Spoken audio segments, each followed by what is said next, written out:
Araw-araw na mga salita ng Diyos. Ang hindi matakot sa Diyos at umiwas sa kasamaan ay paglaban sa Diyos. Kaharap ninyo ang Diyos sa mga panahong ito at kaharap ninyo ang mga salita ng Diyos. Mas marami kayong alam tungkol sa Diyos kaysa kay Job. Bakit ko sinasabi ito? Bakit ko sinasabi ang mga bagay na ito? Gusto kong ipaliwanag ang isang katunayan sa inyo, ngunit bago ko gawin iyan, nais ko munang tanungin kayo. Kakaunti ang alam ni Job tungkol sa Diyos, subalit nagawa pa rin niyang magkaroon ng takot sa Kanya at iwasan ang kasamaan. Bakit nabibigo ang mga tao na gawin ito sa mga panahong ito? Malalim ang kanilang katiwalian. Malalim ang katiwalian. Ito ang mababaw na pangyayari na nagsasanhi ng problema, ngunit hindi ko titingnan iyon sa gayong paraan kailanman. Madalas ay kinukuha ninyo ang madalas gamiting mga doktrina at kataga tulad ng malalim na katiwalian, paghihimagsik laban sa Diyos, pagtataksil sa Diyos, pagsuway, pag-ayaw sa katotohanan at kung ano-ano pa, at ginagamit ninyo ang mga kilalang pariralang ito upang ipaliwanag ang diwa ng bawat isang issue.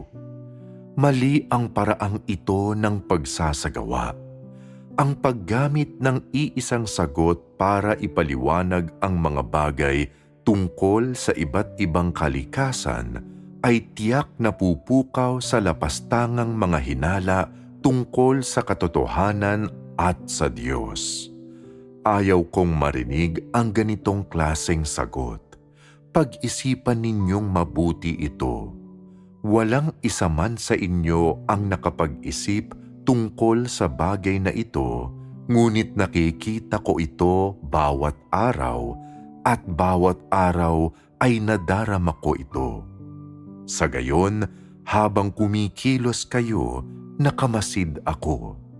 Kapag may ginagawa kayo, hindi ninyo madama ang diwa nito, ngunit kapag nakamasid ako, nakikita ko ang diwa nito at nadarama ko rin ang diwa nito. Kaya ano ang diwang ito kung gayon? Bakit walang takot sa Diyos ang mga tao sa panahong ito at hindi sila umiiwas sa kasamaan? Ang inyong mga sagot ay malayong maipaliwanag ang diwa ng problemang ito ni hindi ito kayang lutasin ng mga ito. Ito ay dahil may isang pinagmulan ito na hindi ninyo alam.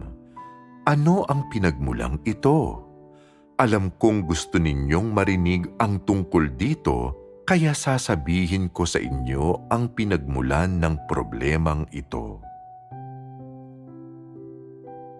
Mula nang magsimulang gumawa ang Diyos, paano niya itinuring ang mga tao? Sinagip sila ng Diyos. Nakita na niya ang mga tao bilang mga miyembro ng kanyang pamilya, bilang mga pakay ng kanyang gawain, bilang mga taong nais niyang lupigin at iligtas, at bilang mga taong nais niyang gawing perpekto.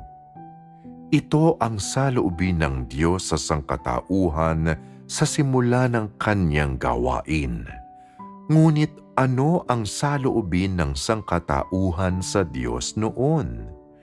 Hindi pamilyar ang Diyos sa mga tao at itinuring nila ang Diyos bilang isang estranghero.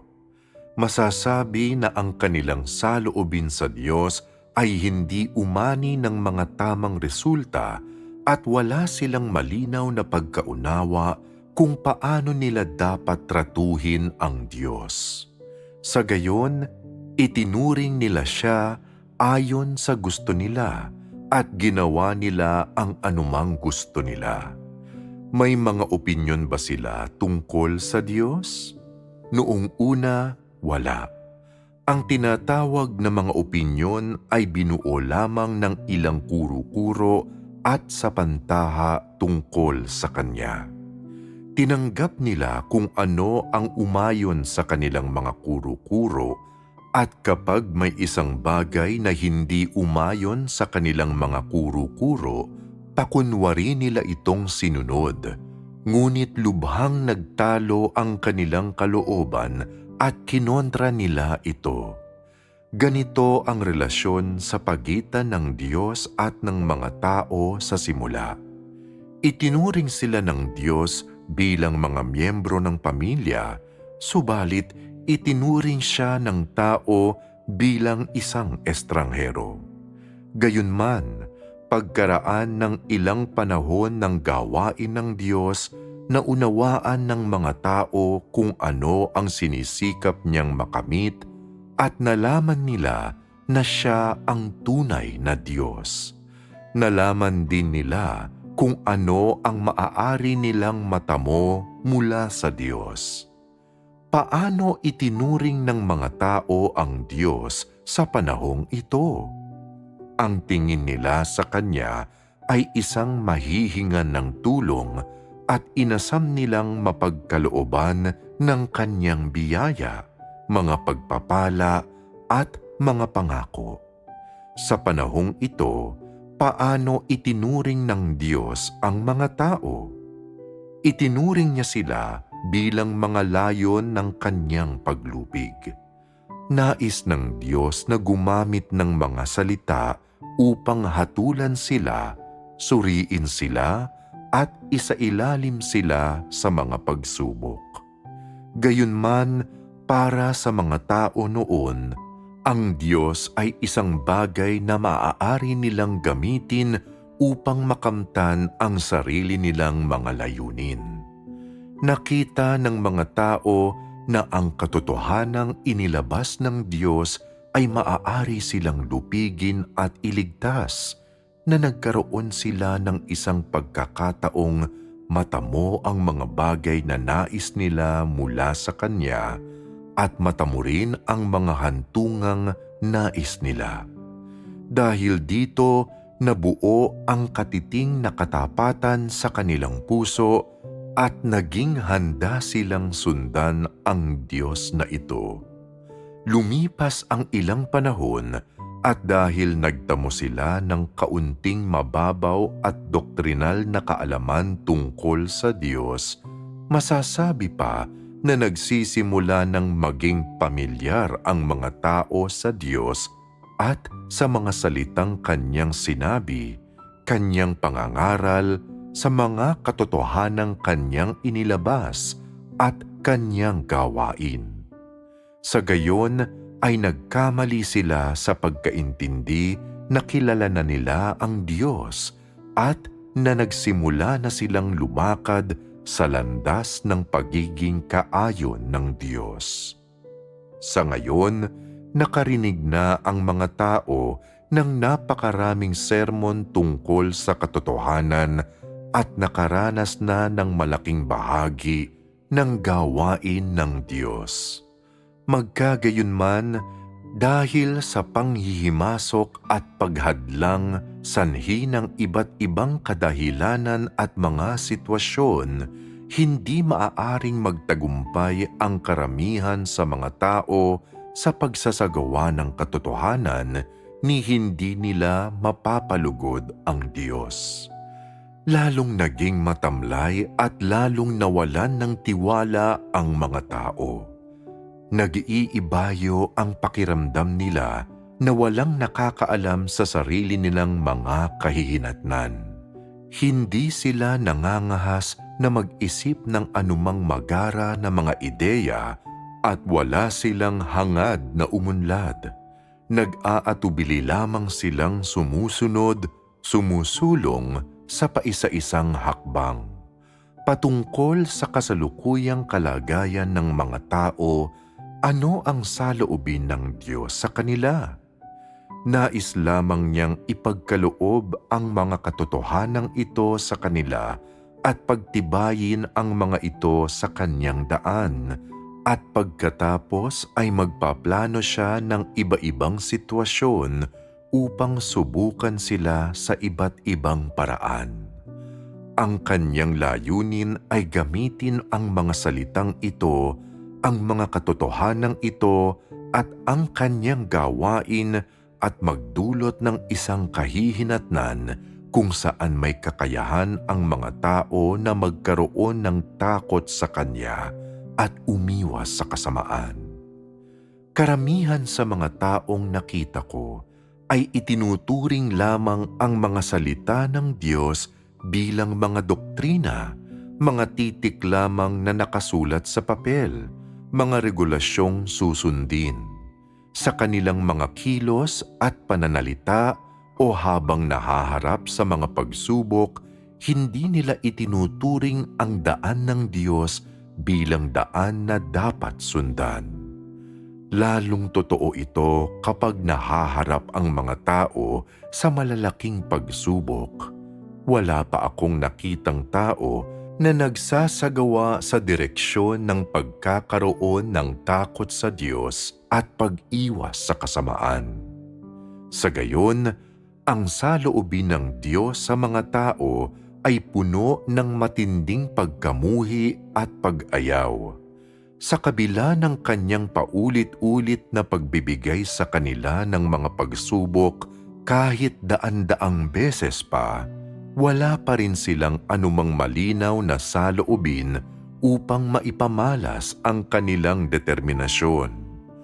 Gusto kong magkaroon ng takot sa Diyos at iwasan ang kasamaan. Dahil hindi taglay ng mga tao ang pasyang ito at hindi nila ito ipinapakita, ang kasalukuyang saloobin ng Diyos sa kanila ay hindi katulad noong araw, kung kailan ipinaabot niya sa kanila ang kanyang awa, pagpaparaya, pagtitimpi at pagpapasensya. Sa halip, bigong-bigo siya sa sangkatauhan. Sino ang nagsanhi ng kabiguang ito? Kanino nakasalalay ang saloobin ng Diyos sa mga tao? Nakasalalay ito sa bawat taong sumusunod sa Kanya. Sa maraming taon ng Kanyang gawain, maraming hinihingi ang Diyos sa mga tao at nagsaayos siya ng maraming sitwasyon para sa kanila.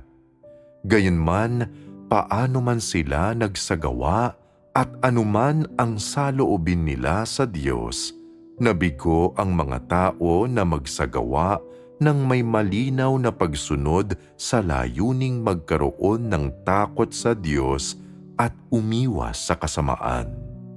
Sa gayon, ibubuod ko ito sa isang parirala at gagamitin ko ang pariralang ito para ipaliwanag ang lahat ng kasasabi pa lamang natin kung bakit hindi makalakad ang mga tao sa daan ng pagkakaroon ng takot sa Diyos at pag-iwas sa kasamaan. Ano ang pariralang ito? Ito iyon. Itinuturing ng Diyos ang mga tao bilang mga layon ng Kanyang pagliligtas at mga layon ng Kanyang gawain.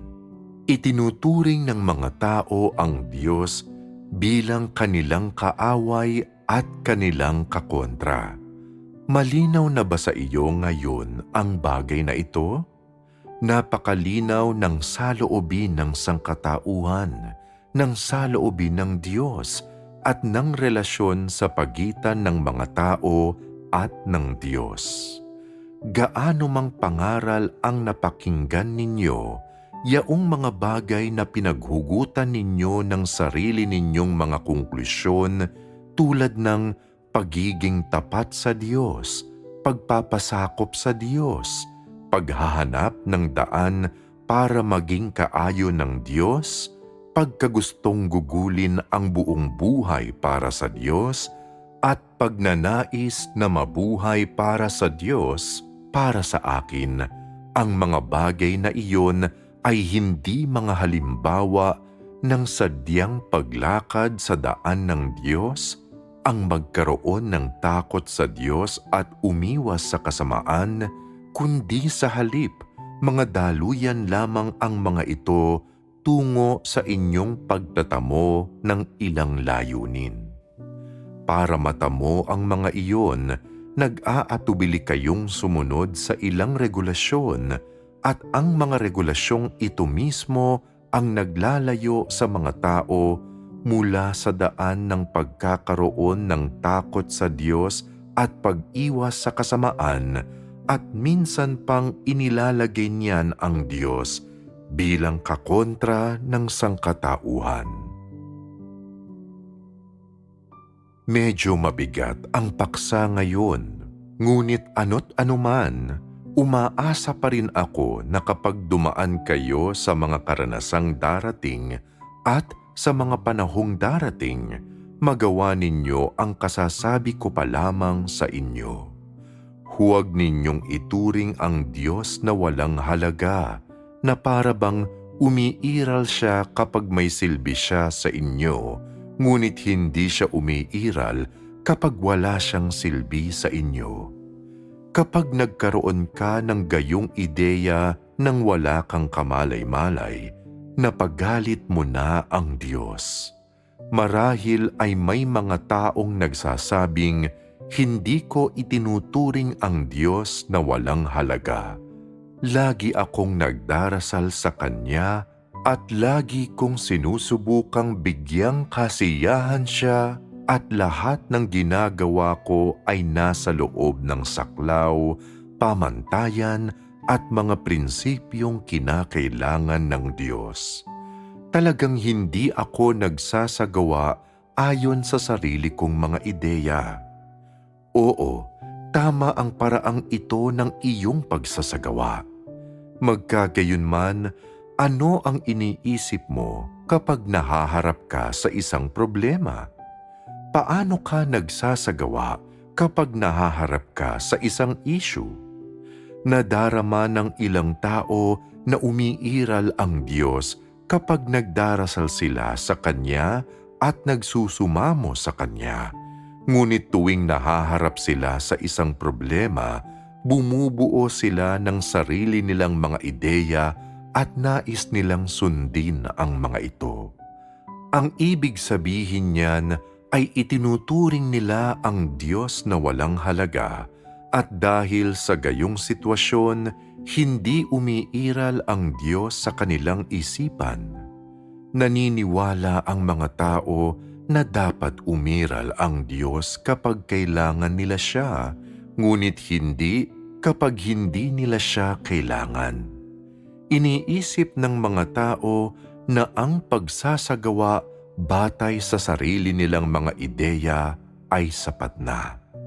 Naniniwala sila na magagawa nila ang anumang gusto nila. Hindi talaga sila naniniwala na kailangan nilang hanapin ang daan ng Diyos.